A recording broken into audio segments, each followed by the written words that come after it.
Dios te bendiga, amado hermano. Me da mucha alegría y te quiero felicitar por estar viendo este video, porque eso significa que tú te estás preparando ya para la reunión de discipulado que vas a tener esta semana en Zoom.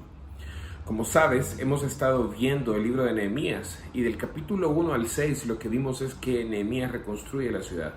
Y esto nos apunta al tiempo de la iglesia, y Nehemías mismo es una figura de Cristo llegando o despojándose de su palacio para llegar a ayudar a un pueblo que está en necesidad.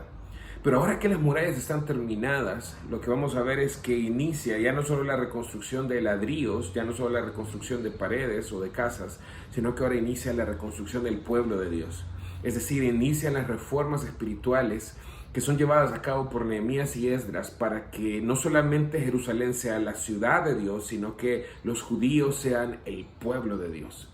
Y lo que vamos a ver esta semana, porque el día domingo compartimos en Nehemías capítulo 7 y 8, tiene su punto central, o su eje central en Nehemías capítulo 8 versículo 10, en una frase que todos los cristianos conocemos muy bien: el gozo del Señor es nuestra fortaleza, o el gozo del Señor es su fortaleza. ¿Y por qué vamos a poner toda la enseñanza o todo este video alrededor de esto? Porque vamos a ver lo siguiente, que todas aquellas cosas que traen gozo al Señor son cosas que traen gloria a su nombre. Y nosotros como hijos de Dios, viviendo para la gloria de Dios, tenemos que hacer todas aquellas cosas que traen gozo al Señor, que traen gloria a su nombre. Pero esta es la noticia hermosa, que cuando nosotros vivimos haciendo cosas o en nuestra propia vida viviendo de tal forma que traiga gozo y gloria al Señor, nosotros mismos vamos a ser llenos de ese gozo. Y ese gozo que Dios comparte con nosotros va a ser la fortaleza de nuestra vida en medio de todo lo que debamos vivir en nuestro peregrinaje espiritual hasta que lleguemos a nuestra verdadera tierra prometida, que es la Nueva Jerusalén, con la gloria de Dios para siempre. Así es que vamos a iniciar viendo primero una enseñanza muy importante en el capítulo 7 y luego vamos a pasar a las siguientes enseñanzas en el capítulo 8. Lo primero que vemos en el capítulo 7 es que la ciudad ya está lista para ser habitada, pero hay pocas personas dentro de ella. Mire lo que dice el capítulo 7, versículo 4. La ciudad era espaciosa y grande, pero había poca gente dentro de ella y las casas no estaban reconstruidas. Es decir, vamos a poblar la ciudad porque no hay gente dentro de ella. Pero este es el tema. Si Jerusalén va a ser el lugar donde Dios va a habitar y donde va a mostrar al mundo su grandeza, su gracia, su misericordia, su bondad, su amor, su poder, tiene que estar poblado por personas que aman la gloria de Dios, que aman darle honor a su nombre, que aman la voluntad del Señor. Y este era el problema. Por mucho tiempo Jerusalén y los alrededores de Jerusalén habían llegado muchas personas de diferentes naciones que no amaban a Dios, que no les interesaba el Dios de Israel. Inclusive cuando los judíos fueron tomados cautivos a Babilonia, hubo un grupo de judías que se quedó en Jerusalén y en sus alrededores y empezaron a casarse con estas personas de otras naciones y empezaron a adorar a otros dioses. Entonces, ¿qué es lo que sucede? Nehemías se da cuenta que la ciudad no puede ser poblada por cualquier persona. Y dice el versículo 5 en el capítulo 7 que Dios puso en su corazón reunir a los líderes y comprobar el linaje de los que iban a entrar a la ciudad. ¿Y qué es lo que vemos? Encuentran el listado de aquellos que regresaron con Zorobabel. Porque recuerda que los judíos regresaron, después del cautiverio, regresaron a Jerusalén en tres grandes grupos. Un grupo con Zorobabel, otro grupo con Esdras y el último grupo con Nehemías. Entonces encuentran el listado de los primeros que regresaron. Pero ¿cuál era la característica de estas personas? Esdras capítulo 1 versículo 5 nos dice: entonces se levantaron los jefes de las casas paternas de Judá y de Benjamín, los sacerdotes y los levitas, y todos aquellos cuyo espíritu Dios despertó para subir a edificar la casa de Jehová que está en Jerusalén. Ese es el tema. Las personas que debían entrar a la ciudad eran aquellos que tenían pasión por reconstruir Jerusalén. ¿Pero por qué tenían pasión por reconstruir Jerusalén? Porque ahí es donde moraba el Señor y desde ahí era donde se revelaba a todo el mundo. Ellos eran el remanente. En toda la Biblia siempre se habla de un remanente que el Señor va guardando a través de la historia humana, el cual Él ha escogido y lo ha tomado para sí mismo, para ser parte de su reino. Y a través de ellos el Señor está llevando a cabo sus planes en todo el mundo. Ahora bien, ¿cómo esto nos ayuda a nosotros en nuestra vida diaria? Este es el tema. Que así como estos estaban en un listado y solamente ellos entraron a Jerusalén para poblarla, la Nueva Jerusalén, la ciudad de Dios, en el cielo nuevo y en la tierra nueva, va a ser solamente poblada por aquellos que estén inscritos en el libro de la vida. Mira lo que dice la palabra del Señor en el libro de Apocalipsis. jamás entrará en ella, es decir, en la Nueva Jerusalén, cosa impura o que hace abominación y mentira, sino solamente los que están inscritos en el libro de la vida del Cordero. ¿Sabes? Cuando hablamos al principio del gozo del Señor es nuestra fortaleza, el gozo del Señor es que a todos aquellos que Él conoce personalmente, sus nombres están escritos en el libro de la vida y Él los llevará a la Nueva Jerusalén. Por lo tanto, eso trae gloria al Señor porque nos habla de su gracia y de su gran bondad para pecadores que no merecemos su gracia y su gran bondad.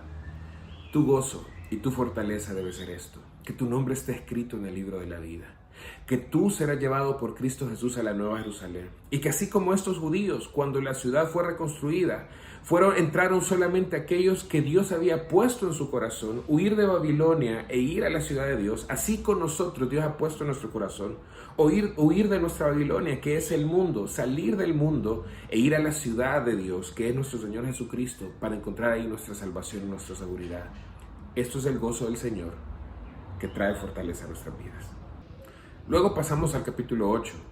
No sabemos cuánto tiempo pasó entre el capítulo 7 y el capítulo 8, pero lo que sí sabemos es que en el capítulo 8 están en el séptimo mes.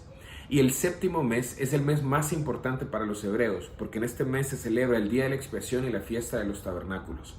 Entonces lo que vemos es que están en el primer día, en un día solemne de Jehová, reunidos todos en la plaza, y mira lo que empiezan a hacer. Esdras trae la ley. Esdras trae la ley. Hay un deseo de todo el pueblo de reformar sus vidas espirituales, pero no quieren hacerlo fuera de la ley. Ellos no desean un avivamiento fuera de la palabra del Señor. Ellos no se están yendo a un lugar callado para callar su alma, para que Dios traiga alguna revelación secreta y privada a ellos. No, ellos están buscando la palabra del Señor porque ellos ya saben y tienen la seguridad que la palabra escrita es donde Dios nos habla. Y mira la respuesta del pueblo cuando Esdras empieza a leer la ley. En el versículo 5 dice lo siguiente. Esdras abrió el libro a la vista de todo el pueblo porque él estaba más alto que todo el pueblo. Y cuando lo abrió, todo el pueblo se puso de pie. Y entonces Esdras bendijo a Jehová el gran Dios y todo el pueblo, alzando las manos, respondió, amén, amén. Luego se inclinaron y adoraron a Jehová con rostro a tierra. Mira qué importante. La palabra de Dios es como una espada de doble filo, dice el libro de Hebreos, que llega hasta lo más profundo de nuestro ser. Y llega hasta las intenciones, hasta las motivaciones de nuestro corazón y nos presenta desnudos delante de Jehová. Qué importante es ver que la respuesta física era una muestra de lo que estaba sucediendo en el corazón de aquellas personas, porque Esdras estaba leyendo la ley. En el versículo 8 7 y 8 se nos dice que los levitas estaban explicando la ley para que todos entendieran lo que ella significaba. Y entonces ellos se ven delante del Señor justamente como un pueblo que había sido rebelde a Jehová. Seguramente mientras leyeron Génesis, Éxodo, Levítico, Números y Deuteronomio, ellos se dieron cuenta de la caída en Génesis 3. Ellos se dieron cuenta que sus padres habían sido desobedientes en el desierto. Ellos vieron su vida y la vieron contra la ley de Jehová en el libro de Levíticos y vieron que no era de acuerdo a la ley del Señor, a la voluntad del Señor. Y ellos vieron en Deuteronomio 28 que si ellos no obedecían la ley, vendría juicio de Jehová y caería sobre ellos castigo. Y justamente eso había sido el cautiverio. Entonces su corazón se llena de tristeza, se llena de arrepentimiento y dice el versículo 9 que empezaron a llorar.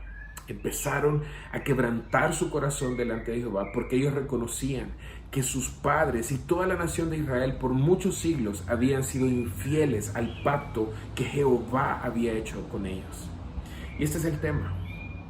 El hambre por la palabra del Señor es una muestra de que Dios ha despertado nuestro espíritu para salir de Babilonia, para salir del mundo y correr a la ciudad segura de Jesucristo. El hambre por la palabra es una muestra de que nosotros amamos al Señor. El hambre por la palabra es una muestra de que nosotros deseamos que Dios transforme nuestros corazones. Y este es el tema, que si el gozo del Señor es nuestra fortaleza, tenemos que entender lo siguiente.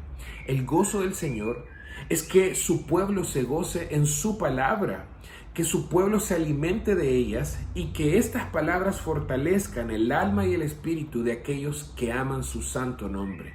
Nosotros debemos aprender del pueblo judío y debemos tener esa misma hambre por la palabra del Señor. Y en la medida que la leemos y en la medida que la escuchamos predicada, ella va a mostrar en nosotros nuestro pecado, y la respuesta que tengamos a ella también es importante. Debemos quebrantarnos por nuestra maldad, debemos quebrantarnos por nuestro pecado y llorar delante del Señor. Entonces, lo que hemos visto hasta ahora es que el gozo del Señor es que Él ha edificado una ciudad y que todos aquellos que Él conoce personalmente lo llevará a poblar esta ciudad, aquellos que tengamos nuestro nombre escrito en el libro de la vida.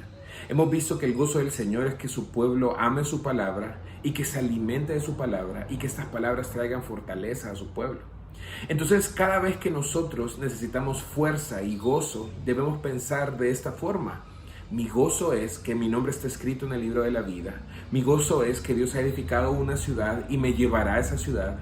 Mi gozo son las palabras del Señor y ellas me alimentan y ellas me dan fuerza y ellas traen alegría a mi corazón. Pero quiero que leas conmigo el versículo 10 del capítulo 8. Dice de la siguiente forma. Luego les dijo, Nehemías y Esdras le dijeron, id, comed ricos manjares, bebed bebidas dulces y enviad porciones a los que no tienen nada preparado, porque este es un día santo para nuestro Señor. No se entristezcan, porque el gozo de Jehová es vuestra fortaleza. Ojo, cuando nosotros leemos la palabra de Dios, va a mostrarnos nuestro pecado y nos va a avergonzar delante del Señor. Pero esto es lo que quiero que pongas atención, y esto era lo que Nehemías y Esdras querían que el pueblo entendiera en ese día. Después de mostrar nuestros pecados, la palabra del Señor nos va a mostrar nuestro Salvador. Después de mostrar la inmundicia y la iniquidad de nuestro corazón, nos va a mostrar la gracia y la misericordia de nuestro Señor. Y esto era lo que Nehemías quería que ellos entendieran. De hecho, en el capítulo 9 ya va a haber tiempo para llorar, ya va a haber tiempo para confesar los pecados. Pero este día, dice Nehemías, lo que queremos es celebrar la gracia del Señor. ¿Por qué?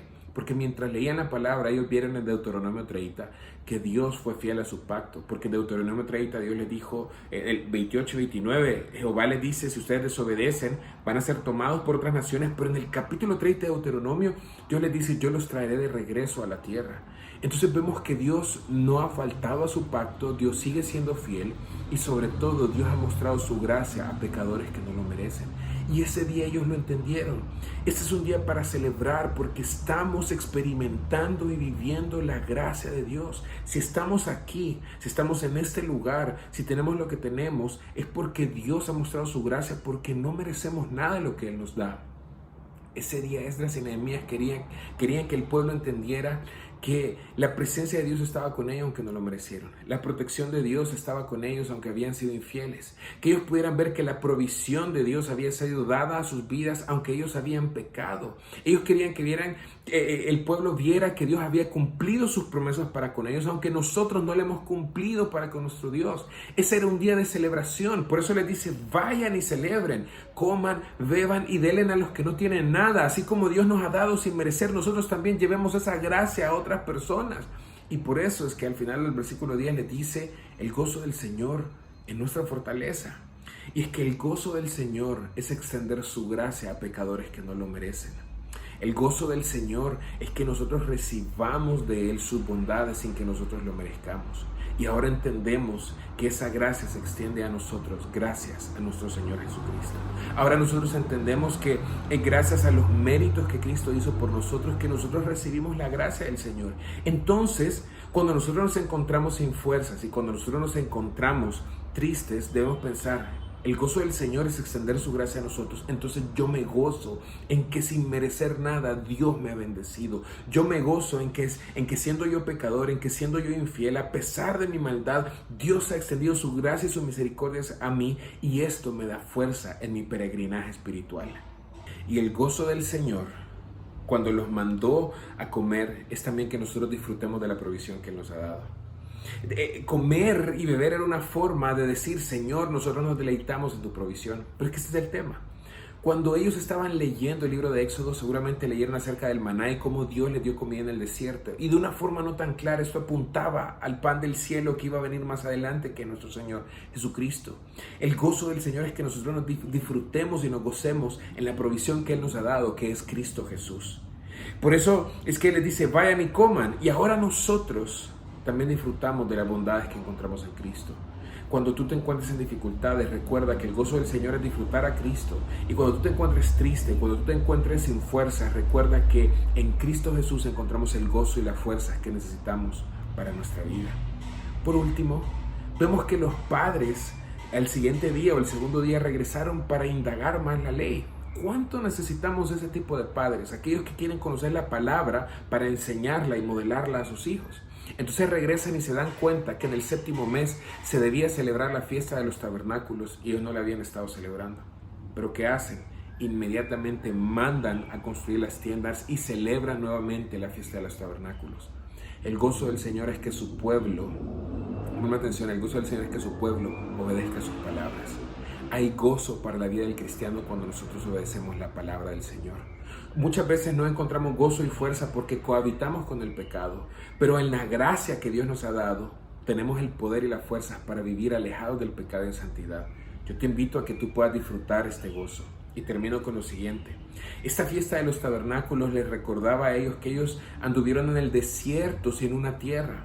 Les recuerda que ellos estuvieron en Babilonia, en una tierra que no era de ellos. Y ahora a nosotros nos recuerda que nosotros somos peregrinos y extranjeras de esta tierra y que nuestra ciudad, nuestra casa, nuestro verdadero hogar es en la eternidad, en la gloria de Dios para siempre. Cuando tú te encuentres sin gozo y sin fuerza, recuerda que el gozo del Señor es que nosotros nos consideremos peregrinos y extranjeros en esta tierra. Entonces, pensando en la Nueva Jerusalén, a la ciudad que vamos a entrar porque nuestro nombre está inscrito en el libro de la vida, tenemos gozo y alegría y fuerzas para seguir haciendo la voluntad del Señor hasta el día que Cristo Jesús venga o hasta el día que tengamos que morir, pero sabemos que no abandonamos nuestro hogar, sino que de hecho vamos hacia nuestro hogar.